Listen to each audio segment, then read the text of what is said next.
Buenas tardes, amigas y amigos. Sean bienvenidos a esta emisión de Cuarto Poder. Saludamos a Cristian Maradiaga en los estudios de Globo TV, junto a la compañera Ana Godoy en producción y Ronald López en los estudios de Radio Globo. Tengan todos muy buenas tardes en el campo nacional e internacional.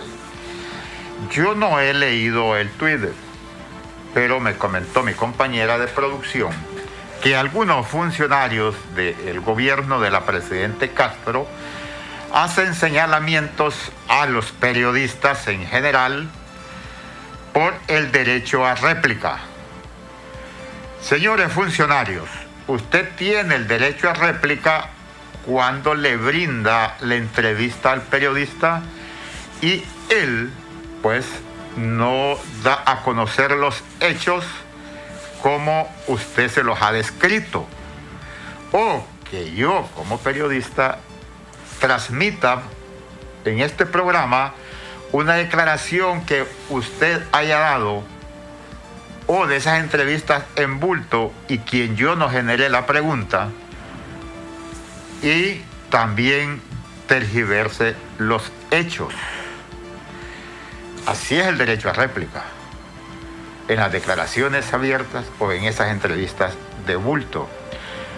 Ahora, siéntense un poco. Ustedes no han inventado los alimentos que consumimos. Eso ya estaban. Sabios esos que escogieron con qué debemos alimentar cada producto que consumimos y que no es veneno. Y el otro problema que va a encontrar, señores funcionarios, es que si ustedes son requete soplados y cuando los periodistas les solicitamos que nos colaboren, que nos concedan una entrevista para obtener la información, porque el cuarto poder no soy yo, el cuarto poder es esa información que la audiencia, que el público tiene el derecho a saber, a conocer. Entonces también no ande pidiendo si usted no es colaborador de la información que el pueblo tiene el derecho a saber. Así dice el mandato de la UNESCO, que el pueblo tiene derecho a conocer la información que se encuentra en entes y funcionarios gubernamentales, porque esa información ha sido obtenida con los dineros del contribuyente. Esa es la realidad. Y hablando ya del tema de hoy, es un ejemplo. La presidenta Castro ha dado a conocer a través del secretario de la Empresa Nacional de Energía Eléctrica, el señor Eric Tejada, que el incremento al servicio de energía eléctrica para el trimestre octubre-diciembre será absorbido por el gobierno de la República. ¿Cuáles son las variantes para que se incremente la energía? Son las interrogantes. Pero escuchemos qué dice el ingeniero Eric Tejada. Buenas tardes, hoy es 30 de septiembre del 2022 y ha finalizado otro trimestre, ¿no? Recordemos que los ajustes tarifarios se realizan cada 3 meses, ¿no? Entonces, el ajuste tarifario correspondiente a los meses de octubre, noviembre y diciembre, ya se han hecho los cálculos y hubiese habido un incremento del 7% aproximadamente en la tarifa. Sin embargo, eso va a ser absorbido o subsidiado por el gobierno, ¿no? Entonces, lo que quiere decir esto es que no va a haber ningún incremento a la tarifa, se mantiene tal como está, estable, y este incremento va a ser subsidiado a través de los remanentes que han quedado del subsidio de los 150 kilowatt hora, ¿no? Entonces transmitimos esta noticia a la población hondureña para que los demás entes del sector energético y subsector eléctrico tomen nota del mismo. Ese tipo de declaraciones, si yo cambio el contenido, el señor ministro de la ANE tiene derecho a réplica, una declaración que él dio. Por ejemplo, se mencionó que el incremento era del 13%. Él está diciendo que es del 7%. Ahí había inicialmente una tercera, que se estaba tergiversando lo que él había expuesto. Lo otro es que se mencionó que de dónde se iba a obtener ese subsidio. Pues dice que de los remanentes del subsidio de los 150 kilowatts. O sea, el gobierno cuando asumió el mandato fue uno de los primeros decretos, si no el primero, pero quizás me equivoque, que toda aquella persona que consumir 149.99 no iba a pagar energía en el país. Pero también se explicó que la medida en primera instancia era para 1.400.000 hondureños. Tenía que focalizarse, o sea, después irse estratificando o indagando cuánto consumía Carlos Paz y el por qué. Según lo explicado por el señor Tejada, ahora ya solo se tiene 1 millón, o sea que 1 millón de hondureños están recibiendo el subsidio y quizá yo creo que se puede estratificar más. Posible que haya personas que todavía puede darse un poco más. Entonces, pero el gobierno ya había establecido en el presupuesto pagar ese subsidio. Al reducirse la cantidad de hondureñas y hondureños que van a obtener el subsidio, de ahí se va a subsidiar el incremento que debía darse en este trimestre. Pero ya se encuentra acá el compañero Brian Flores y al mismo tiempo le informo que ya tenemos al arquitecto Juan Carlos Rodríguez de la coalición patriótica en nuestro país que llevan un monitoreo del precio de los carburantes. Buenas tardes, Brian. ¿Qué tal, don Carlos? Un gusto saludarlo esta tarde en Cuarto Poder acá en Radio Globo. Bueno, usted decía algo que bien citó el secretario de Energía, de que al final el ajuste iba a ser de un 7%. Correcto. Ajá, un 7%. Bueno, y al final el gobierno pues va a terminar subsidiando ese ajuste de energía eléctrica. Yo creo que acá también es necesario que desde el legislativo se vaya buscando algún mecanismo para regular el papel o el mandato de la Comisión Reguladora de Energía Eléctrica. ¿Saben por qué? Porque con la Ley General de la Industria Eléctrica que se aprobó en el Congreso que dirigió Juan Orlando Hernández, no tiene como una verdadera razón de ser, porque la CREA al fin y al cabo se convirtió en estos últimos años solamente en portavoces de malas noticias. Es decir, desde que solamente hay que estar aumentando. Desde que tenemos conocimiento de la existencia de la CRE, casi el 85% de las veces ha sido para brindar esos fuertes trancazos. Ahí debería de regularse eso al respecto. Bueno, nos acompaña en esta tarde en Cuarto Poder el arquitecto Juan Carlos Rodríguez, quien es el presidente de la coalición patriótica. Con estos anuncios que ya hizo el gobierno de subsidiar este ajuste a la tarifa de la energía eléctrica, al final todo el tiempo se tendrá que estar aplicando los subsidios, o simple y sencillamente hay que irse bajo aquel principio que todos tienen que pagar pues lo que hemos escuchado de parte del ministro es básicamente que vamos a tener no movimiento de la tarifa porque el gobierno va a subsidiar o a congelar precisamente las tarifas y el gobierno absorberá esto.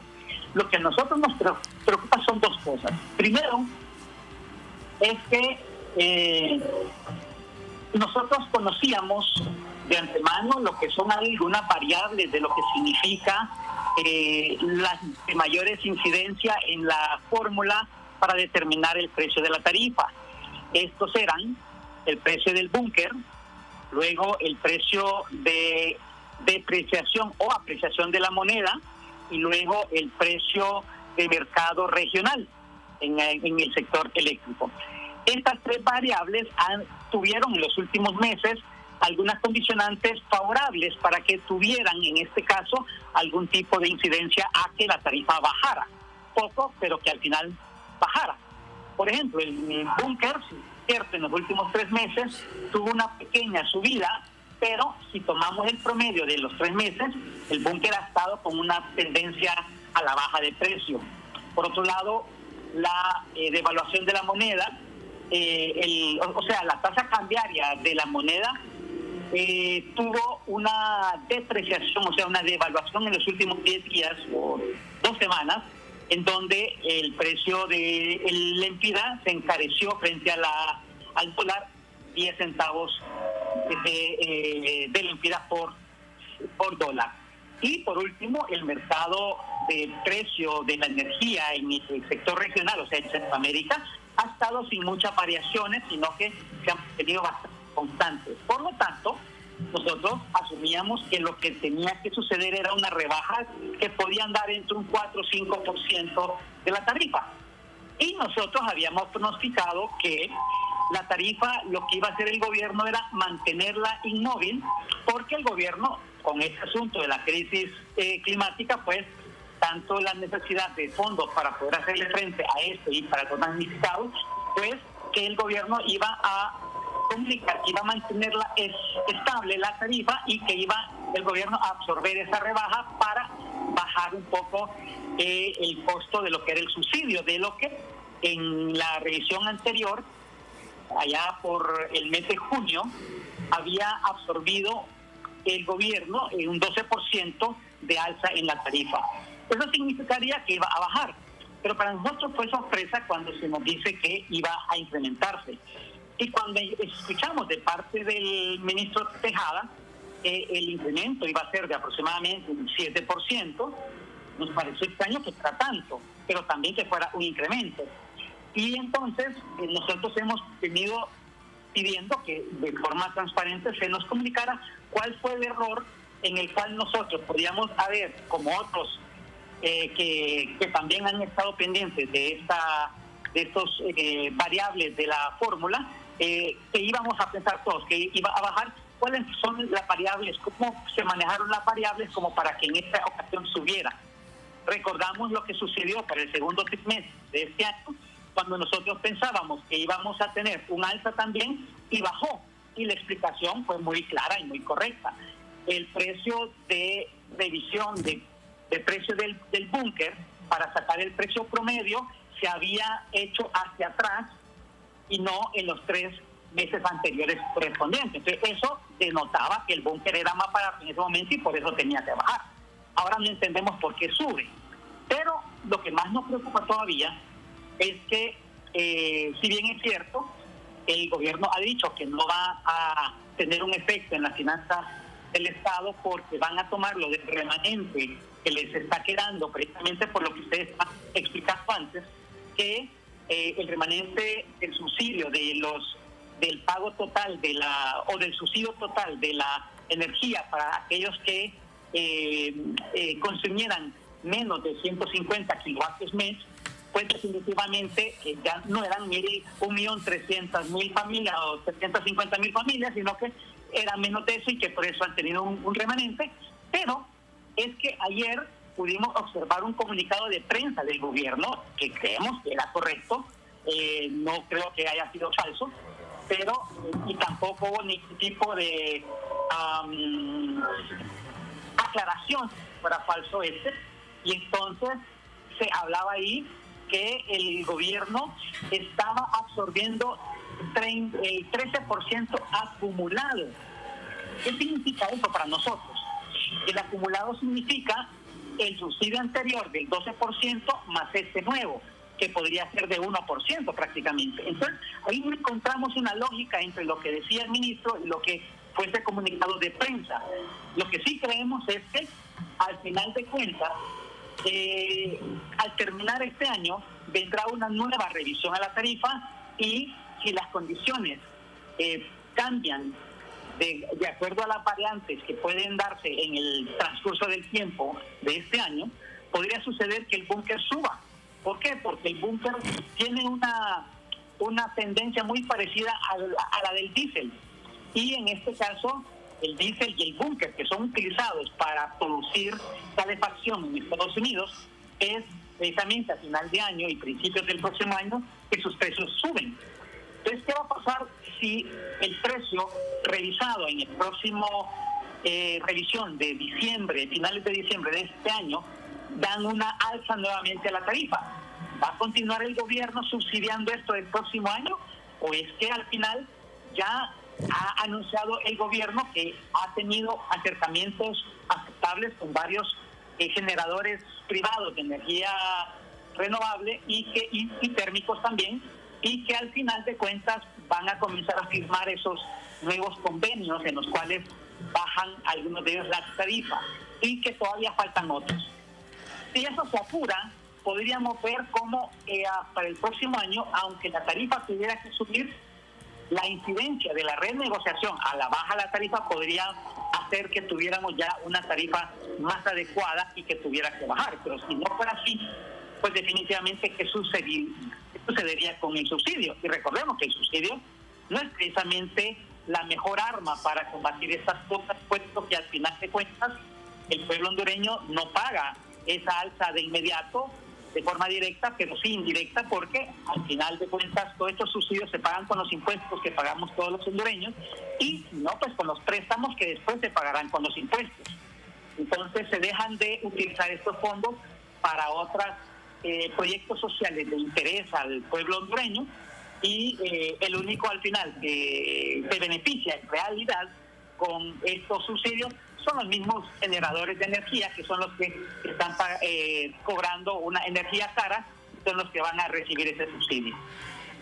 Con el permiso del abogado Mauricio Castellanos, que ya lo tenemos en línea, pero el arquitecto Rodríguez, su tiempo es limitado porque está en otra actividad.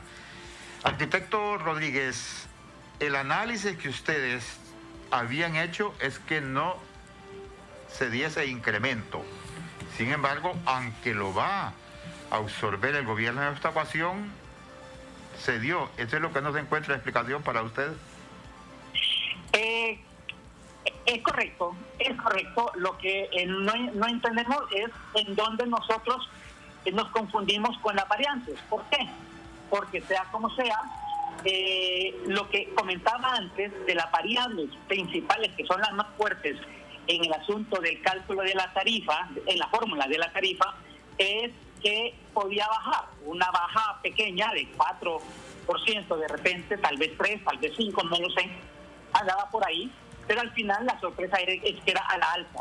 Y aunque el gobierno lo absorbe, pero quisiéramos conocer nosotros cuáles fueron las variantes que manejó el gobierno como para que viniera una incidencia de alza en este trimestre, para poder conocer nosotros si es que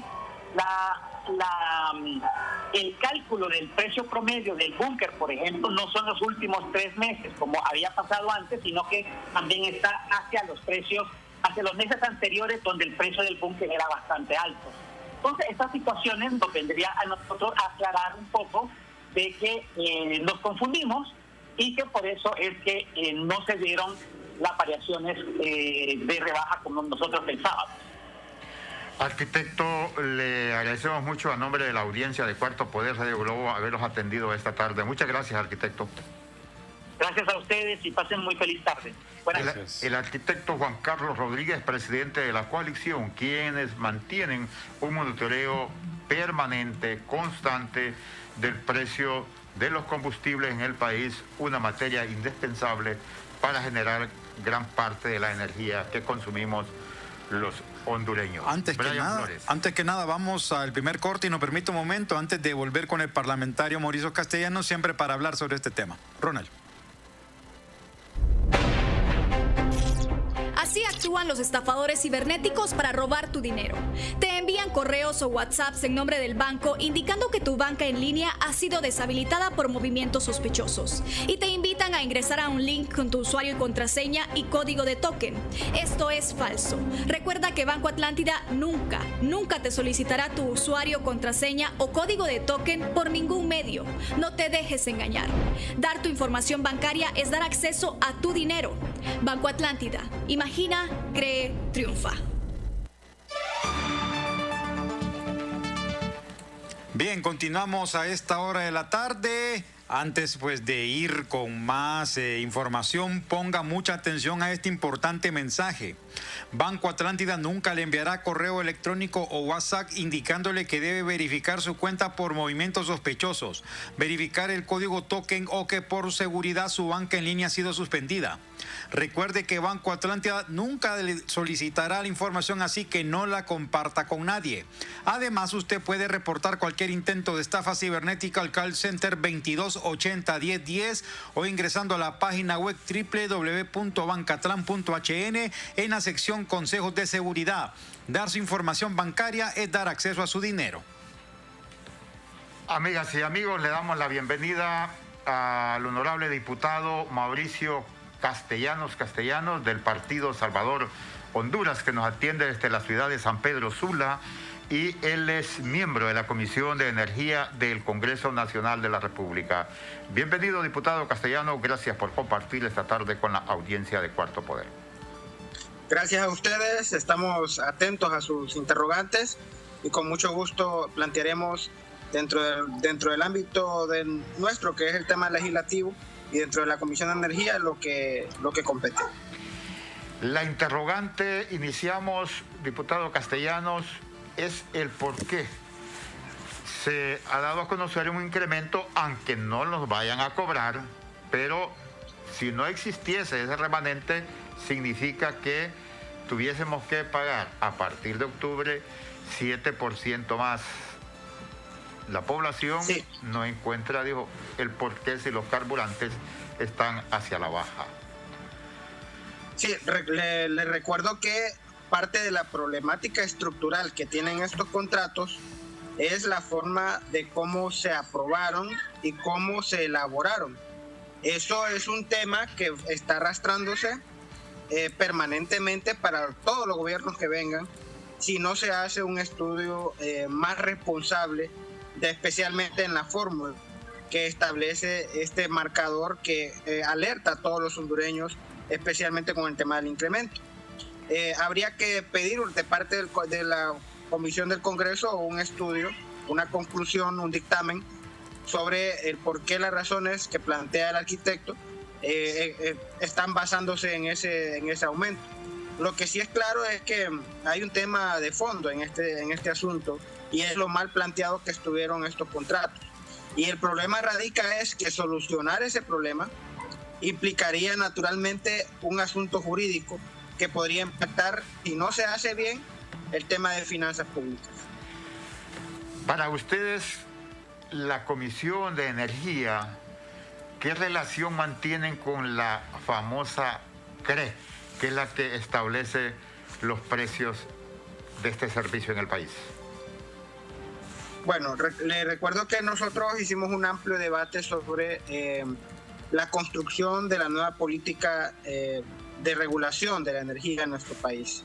Se planteó una ley que va orientada a fortalecer al Estado en sus decisiones, y aquí lo que pasaba era el tema de ir revisando paulatinamente qué elementos de estos contratos estaban afectando directamente a la Empresa Nacional de Energía Eléctrica, y prueba de ello derivó entre varias alternativas, entre ellas está el tema de renegociación de los contratos.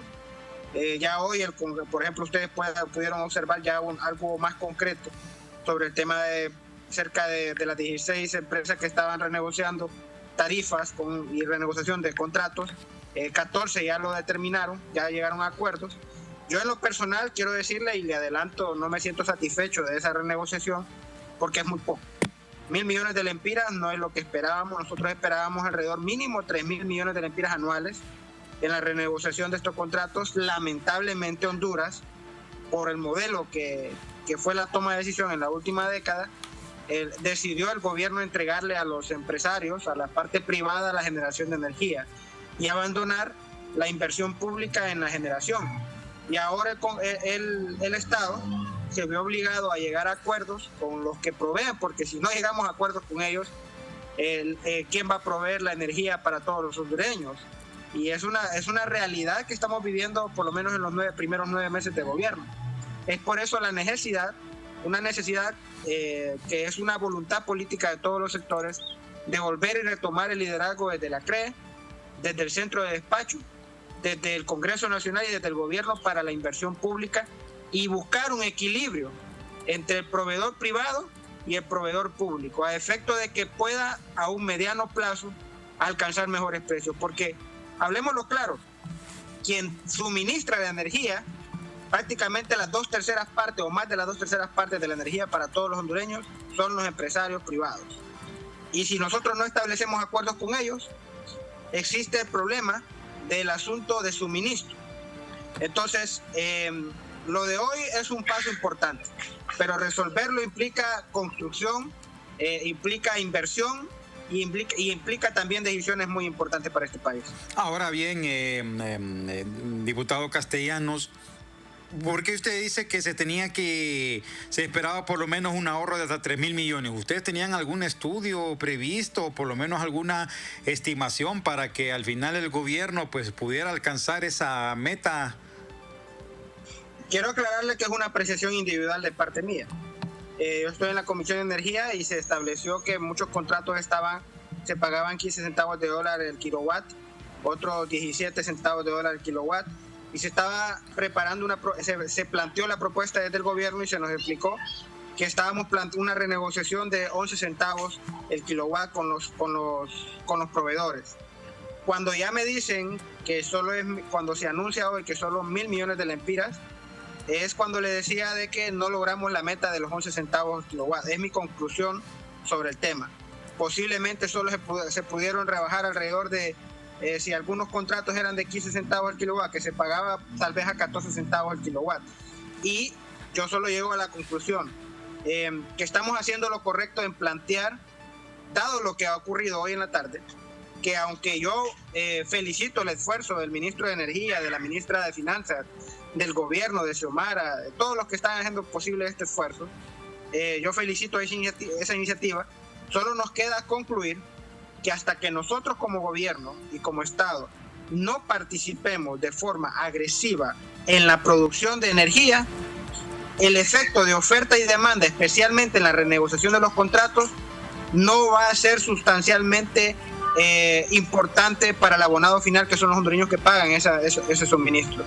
La única manera es que el Estado compita e invierta, como lo está planteando ya el nuevo presupuesto, en la cual yo soy parte de la Comisión de Presupuesto, donde estamos otorgando para el próximo año 1,600 millones para el tema de inversión en el tema de líneas de distribución y generación de energía eléctrica. Y se está ampliando el tema de una licitación para poder también dar un equilibrio. Porque ¿qué ocurre si usted tiene un exceso de oferta, de oferta de energía? Entonces, eso puede, de una u otra forma, en una mesa de negociación como la que hoy se tuvo o la que se ha tenido estos meses, cambiar el sistema de reglas de juego.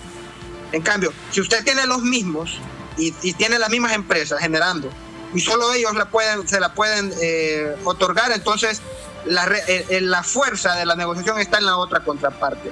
Necesitamos un Estado más fuerte, una ENE más fuerte que controle el centro de despacho, que defina una nueva fórmula, que plantee un nuevo escenario energético para poder buscar un equilibrio, porque lamentablemente, y lo digo con todo el corazón, me decepciona profundamente la falta de sensibilidad de las empresas térmicas y renovables que hoy le suministran al Estado y que por más de una década han generado una factura multimillonaria, producto de lo que nosotros los hondureños estamos obligados a pagarles continuamente.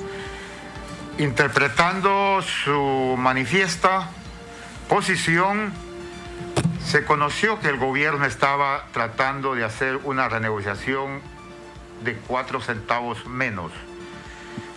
Al hablar de que solo se lograron 1,000 millones, significa que no se renegoció en base a esos 4 centavos que estaba pidiendo el gobierno, porque los empresarios planteaban solo 1 y muchos de estos empresarios que ningún centavo, y recurrían a que se estaba atentando contra la seguridad jurídica. Vea usted, el Estado nos tiene secuestrado el sector energético, digámoslo con responsabilidad y sin miedo, ¿verdad? Ahora que tenemos una nueva Comisión de Energía, tradicionalmente se decía, estaba muy devaluada esa Comisión de Energía en el pasado, pero el presidente del Congreso se ha preocupado en tener personas muy conscientes que defiendan al Estado, pero que también defiendan a la empresa privada.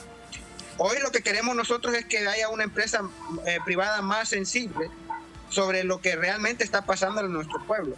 Hoy la gente tiene que decidir entre pagar un recibo de energía y poder comprar un restante de canasta básica en un supermercado, en alguna trucha. ¿Por qué? Porque esta gente... Sí, parece que tenemos problemas con la comunicación con el parlamentario Mauricio Castellanos. Vamos a ya restablecer. Que el Estado les ha dado vamos a ver si nos escucha, diputado. Sí. Es que tuvimos un problema con la comunicación. Sí, le seguimos escuchando. Yo digo públicamente, ¿por qué no pueden entender que este es otro Honduras, esta es otra nueva clase política que les abre las puertas a la inversión, pero en términos honestos y claros? Esos contratos en los cuales ellos alegan y no quieren bajar los precios de la renegociación de los mismos son lesivos y son dañinos para el pueblo.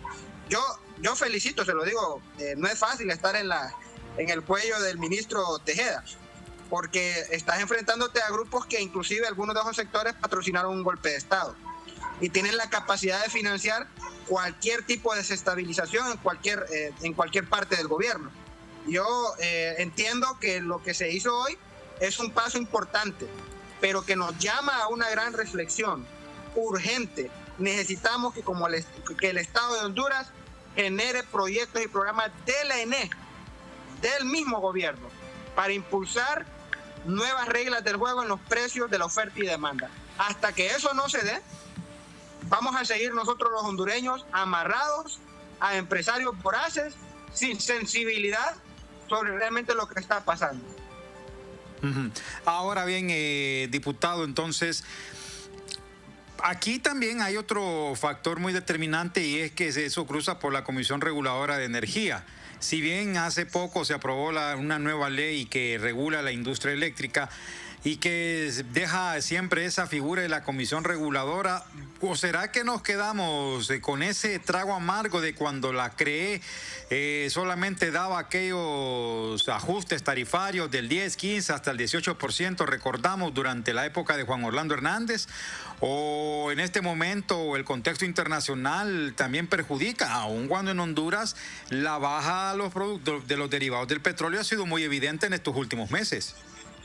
Sí, es que la duda sobre la fórmula es analizar, ver el dictamen de parte de la ENE sobre en qué se basa, si es un dictamen en función anual, por ejemplo, si es un dictamen, si el dato de la fórmula se basa en los últimos 6 meses o si es anual, porque si es anual, entonces naturalmente tendría esa naturaleza de esa reflexión sobre el aumento del porcentaje que se está planteando. Pero eso solo son conjeturas. Hasta el momento, lo que sí puedo concluir es que en efecto hay una voluntad de parte del gobierno de subsidiar por los momentos un problema que lleva años, que la naturaleza del fondo de la solución de este problema, coincido con el planteamiento del arquitecto, de que es un tema que el Estado no puede estar subsidiando a cada rato. Hay un problema de fondo, porque usted no puede seguir adquiriendo deuda o no puede seguir adquiriendo o teniendo un excedente para pagar deuda. Eso no puede ser posible. Usted tiene que tener un ingreso directo para poder invertir y que de esa inversión usted le salga un retorno. Y eso debe hacerse a nivel público, porque si no se hace así, si seguimos nosotros en ese ciclo alimentando y fortaleciendo a un sistema privado que no tiene conciencia, y tal vez puede que haya una excepción a la regla en la generalidad de los privados, tal vez una que otra empresa, pero en su mayoría hoy me demuestran a mí su poca sensibilidad para con el pueblo hondureño.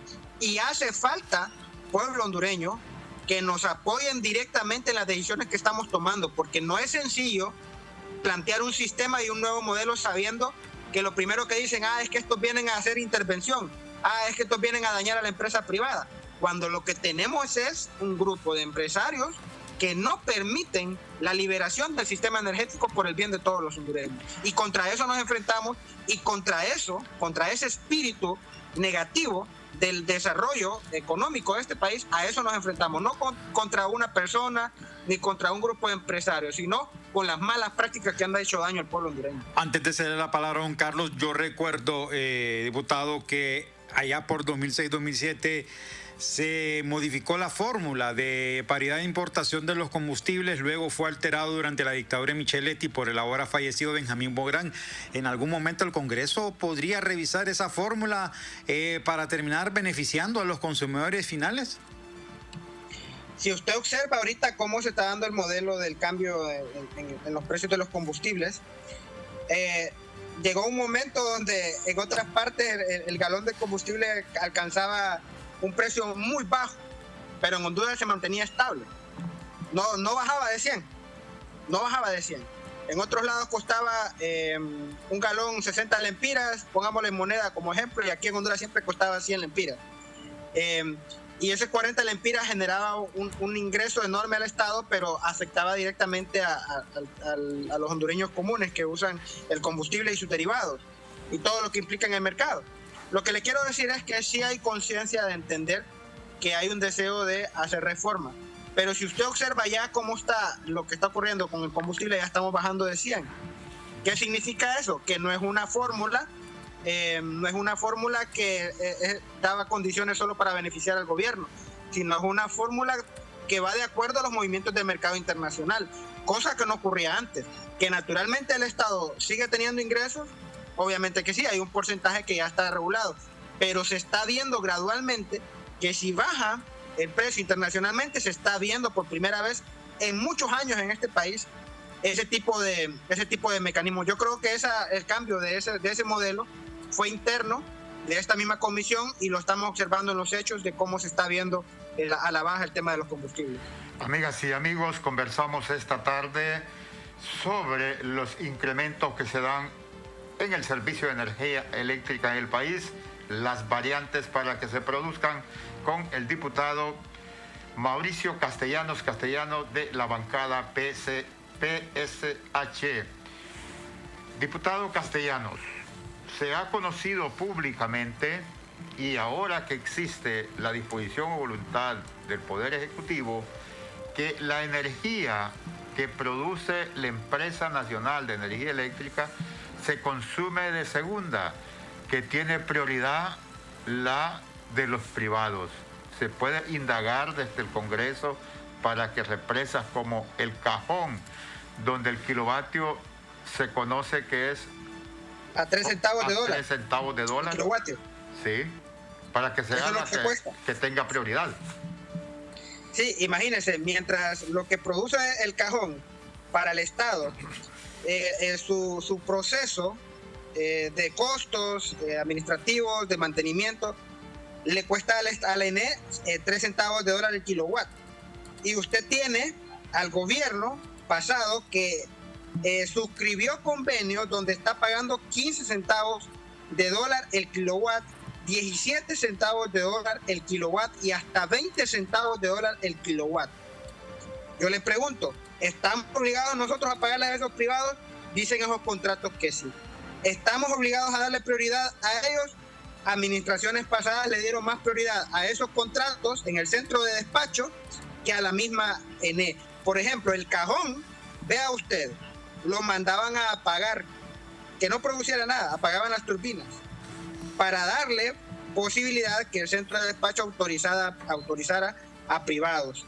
A ese nivel de corrupción ha estado la ENE.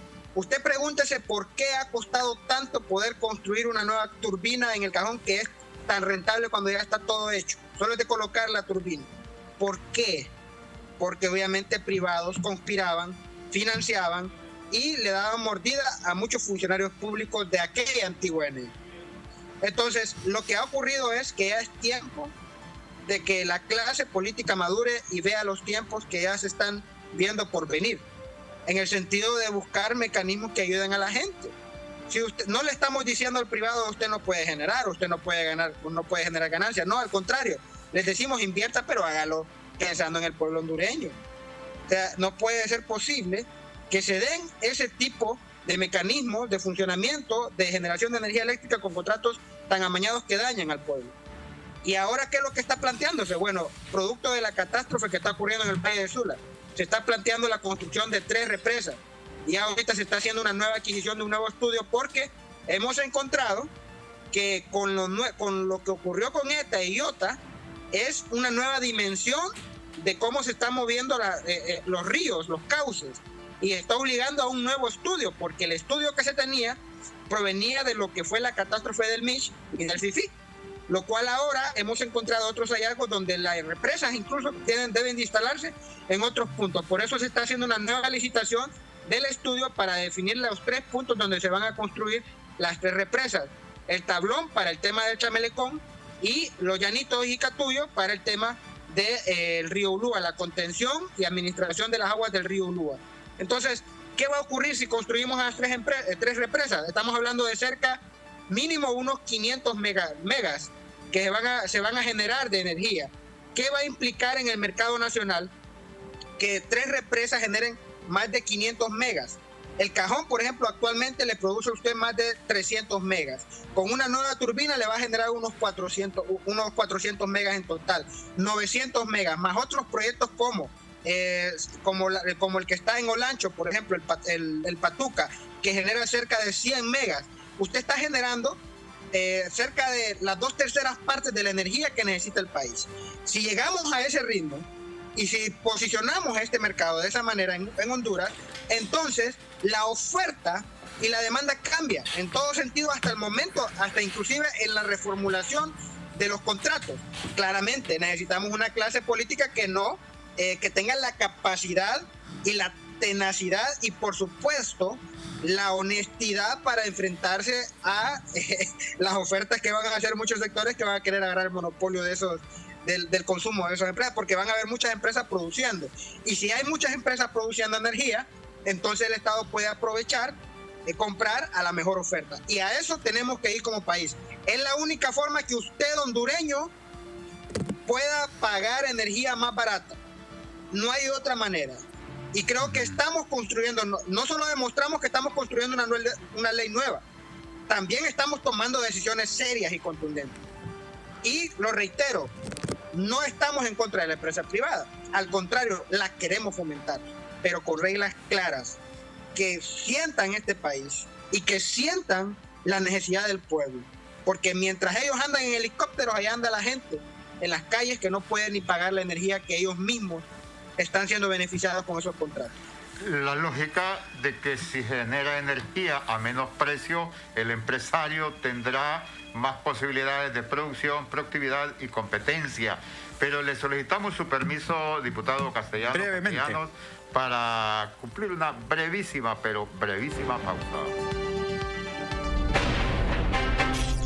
Así actúan los estafadores cibernéticos para robar tu dinero. Te envían correos o WhatsApps en nombre del banco indicando que tu banca en línea ha sido deshabilitada por movimientos sospechosos y te invitan a ingresar a un link con tu usuario y contraseña y código de token. Esto es falso. Recuerda que Banco Atlántida nunca te solicitará tu usuario, contraseña o código de token por ningún medio. No te dejes engañar. Dar tu información bancaria es dar acceso a tu dinero. Banco Atlántida. Imagina, cree, triunfa. Le recordamos que Banco Atlántida nunca le enviará correo electrónico o WhatsApp indicándole que debe verificar su cuenta por movimientos sospechosos, verificar el código token o que por seguridad su banca en línea ha sido suspendida. Recuerde que Banco Atlántida nunca le solicitará su información, así que no la comparta con nadie. Además, usted puede reportar cualquier intento de estafa cibernética al call center 2280-1010 o ingresando a la página www.bancatlan.hn en la sección Consejos de Seguridad. Dar su información bancaria es dar acceso a su dinero. Amigas y amigos, conversamos con el diputado Mauricio Castellano de la bancada del Partido Salvador Honduras. Lamentamos mucho que otros miembros de la Comisión de Energía pues no atiendan sus teléfonos y en otras ocasiones, o sea, cuando no ostentaban cargos en la Junta Directiva, pues acá lo entrevistábamos continuamente. 104 megas mencionaba usted de la represa Patuca 3, pero es la más cara, pues se paga a 21 centavos de dólar. Nunca he podido compartir el por qué el agua, la energía que se produce con el agua es más cara, pero le consulto, diputado Castellanos, estamos expuestos a esta variación de los precios de los carburantes mientras no se cambie en que primero se consuma la energía que produce la ANE. Y el caso de los 104 megas en Patuca es en el tiempo tope de lluvia, como ahorita, después baja a 40, pero ahorita, en este momento, la energía se pierde porque no hay cómo trasladarla a otros lugares del país. En ese plan de reducción de pérdidas técnicas que ha presentado la Empresa Nacional de Energía Eléctrica y el ingeniero Tejada, ¿se tiene previsto en qué tiempo podremos hacer uso de esa energía o va a pasar el otro invierno? Bueno, en primer lugar viene no solo la licitación para el tema de las represas, también viene una licitación para líneas de distribución, porque no solo hemos encontrado el problema del mal contrato que se hizo en Olancho, ahí en Patuca, sino que también, por ejemplo, allá se produce bastante energía megas allá en el sur, pero no hay líneas de distribución para trasladarlos al norte, que están viendo una zona donde hay mucha demanda de energía. Entonces, ¿qué estamos planteando? Dos temas importantes: la generación de energía y las líneas de distribución. Y yo le hago un mensaje, por ejemplo, sobre cómo se ejecutaron eso, cómo se suscribieron esos contratos. Usted dijo algo muy importante: más de 20 centavos el kilowatt hora de este tipo de represa, cuando la energía renovable en cualquier parte del mundo es más barata que la energía a base de carburantes o fósiles, o energía sucia, como dicen en otros términos. ¿Por qué? Porque naturalmente en aquel entonces los que manejaban el negocio de las térmicas también resultaron ser los mismos de energía renovable. Y entonces no hubo ningún cambio en el país. Solo hubo un cambio de matriz de qué tipo de energía iban a producirse, pero los precios no solo fueron peores, sino que en grandes y malas condiciones. Entonces, ¿qué implica una nueva licitación? Proyectos más baratos, como lo que le explicaba del cajón. ¿Qué va a ocurrir? Que la única forma de que, por ejemplo, lo que ahorita está aconteciendo con este nuevo gobierno, que no pudimos convencer, no pudimos tocarles el corazón a estos bárbaros dueños de estas empresas para que se bajaran por lo menos lo suficiente, cuando nosotros tenemos estudios donde hemos logrado determinar que solo en energía renovable, por lo menos suscribiendo un nuevo contrato a 7 centavos el kilowatt hora, todavía ahí ganan mucho dinero y no se tocaron el corazón. Solo plantear 1.000 millones de lempiras anuales, eso me demuestra a mí que esta clase empresarial no ha madurado, no quiere a Honduras. Se lo digo sinceramente, se quieren seguir favoreciendo a base del esfuerzo y de la riqueza del esfuerzo de la mano de obra de Honduras, cuando realmente este país está viviendo otra época donde necesitamos una nueva visión empresarial, pero no la estamos viendo.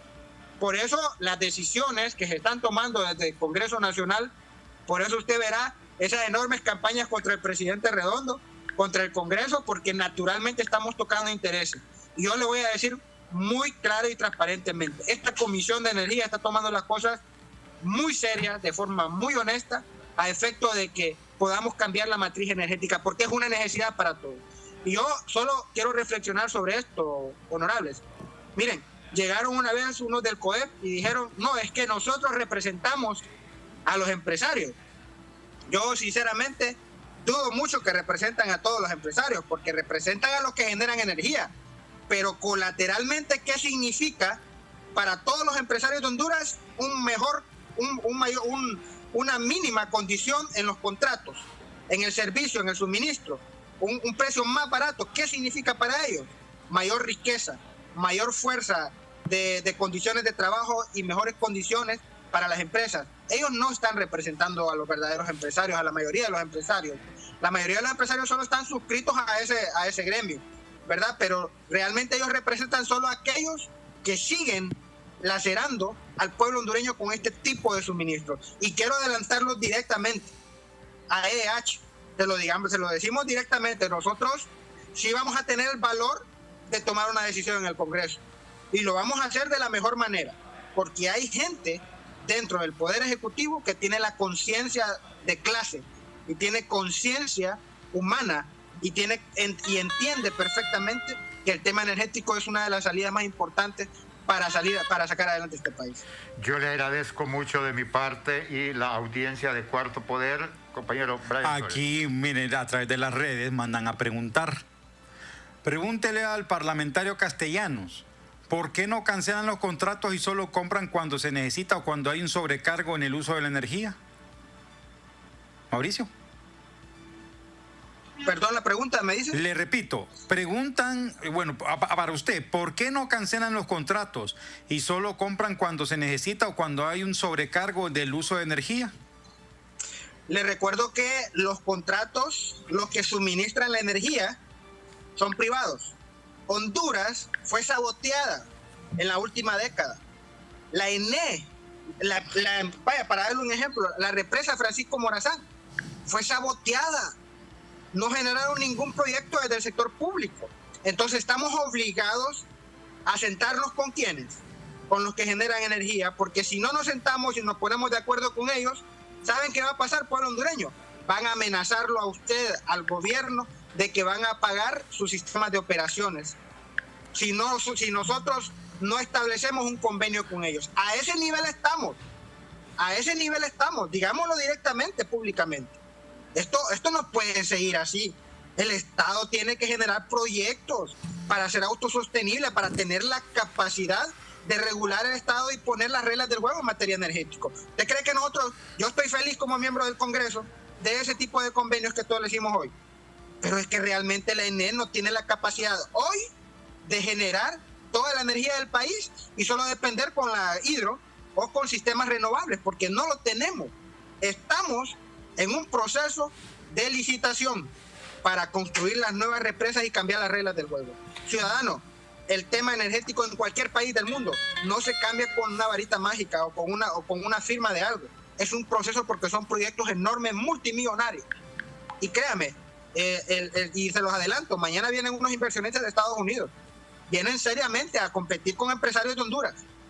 Se lo digo, ya se lo estoy dando en primicia. Y vienen en serio para competir con los mismos que han estado en ese negocio. Así que la única forma de abrirnos a nuevas prácticas, a nuevos modelos, a nuevos precios, es abriéndonos como país en el sector energético. Porque sinceramente hoy me siento muy triste con estos empresarios que hoy suscribieron y que no se abrieron a mejores precios, aún ganando tanto dinero como lo hacen hoy. Muchas gracias, diputado. Gracias. Muchas gracias al diputado Mauricio Castellanos, bancada Partido Salvador Honduras. Para el oyente que hizo la interrogante, el suministro de energía no funciona de esa forma. Los contratos se hacen con 5 años de anticipación. Lo que ha habido en el país es la mala negociación. O sea que usted no puede generar energía como cuando llena y vacía un balde de agua. Se tiene que hacer todo el proceso acumulativo para tener la lista y va previendo los próximos 5 años. Por eso siempre usted escucha que casi todos los años en Honduras se hacen contratos de energía. Lo que no se hizo este año, el próximo año hay una demanda que forzosamente van a suscribir, que anda en los 400 megavatios para prevenir el año 2026 en adelante. Encontrémonos mañana. Quizás para esa fecha, no, sí, hasta como el 2027 o 2028 quizás algunas de las represas que se ha planteado construir estarán en funcionamiento. Sí, eso es un proceso larguísimo. Proyectos a largo plazo. Encontrémonos mañana a las 4 de la tarde. Buenas tardes. El Observatorio del Poder y el Pulso.hn presentó Cuarto Poder. El programa que usted acaba de